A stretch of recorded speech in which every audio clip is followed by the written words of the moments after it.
Bonjour, je suis Lucie. Bienvenue dans cette vidéo pour apprendre à parler comme un français. Et oui, le français dans les livres est très différent du français parlé. Par exemple, pour proposer à un ami d'aller quelque part, est-ce que vous diriez « Est-ce que nous y allons ?» ou bien « On y va ?» La deuxième option, bien sûr. Alors si vous ne voulez pas parler comme un livre de grammaire, écoutez bien les conseils qui vont suivre.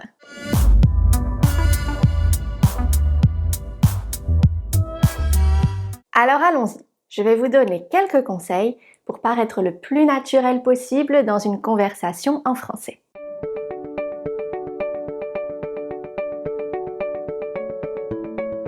Pour commencer, la phrase affirmative est très simple.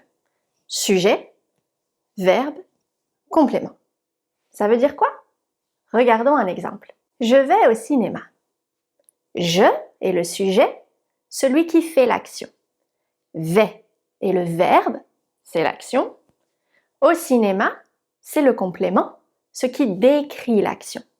C'est presque toujours dans cet ordre. Il faut donc faire des phrases simples et suivre cet ordre au début.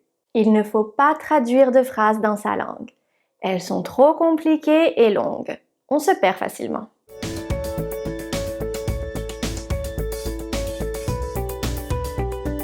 Vous avez sûrement appris à dire ne pas, ne plus, ne jamais. Oubliez ça à l'oral. À l'oral, un Français va rarement dire le ne.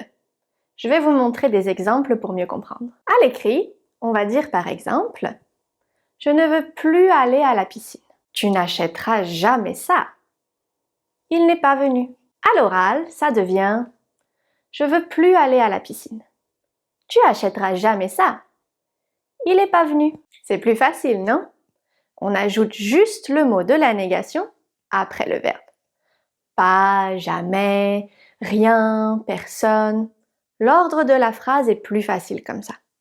Et ça fait plus français en plus.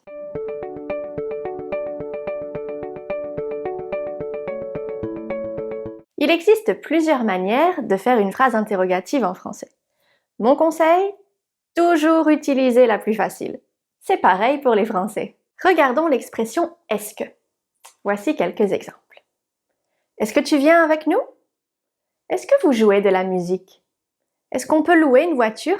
Si vous l'avez remarqué, après « est-ce que », la phrase est à la forme affirmative. Elle suit le schéma sujet, verbe, complément. Il faut voir « est-ce que » comme un mot. On met ce mot devant une phrase affirmative et hop, c'est interrogative. C'est pas compliqué, mais on peut faire encore plus simple.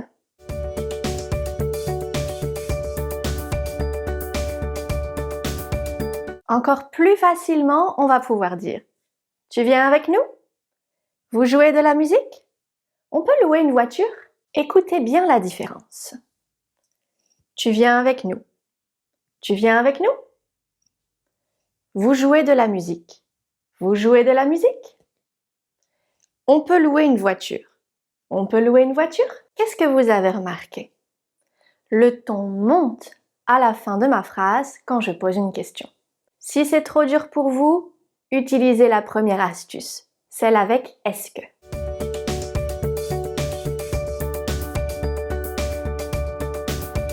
Maintenant, voyons ensemble comment poser des questions à l'aide de mots interrogatifs. Que, quoi, où, quand et comment. Tu fais quoi demain matin? Elle va où? Ça s'est passé comment? Vous sortez quand d'habitude? Où se place le mot interrogatif dans ces phrases? Après le verbe. C'est la même chose que dans le schéma numéro 4. On fait la phrase affirmative et on ajoute le mot interrogatif. Super simple, non? Il y a quelque chose que vous entendrez souvent aussi. Qu'est-ce que? Par exemple, qu'est-ce que ça veut dire? Qu'est-ce que, c'est un peu du même genre que est-ce que, et ça remplace le que. Ainsi, dans la phrase « Qu'est-ce que ça veut dire ?» on peut dire « Que veut dire cela ?» plus utilisé à l'écrit. Ou « Ça veut dire quoi ?» à l'oral. Il faut juste le savoir pour mieux nous comprendre, mais vous n'êtes pas obligé de l'utiliser tout de suite. Et voilà comment vous pourrez facilement parler comme un Français. Bon apprentissage! Et n'oubliez pas de vous abonner à notre chaîne YouTube pour plus d'astuces.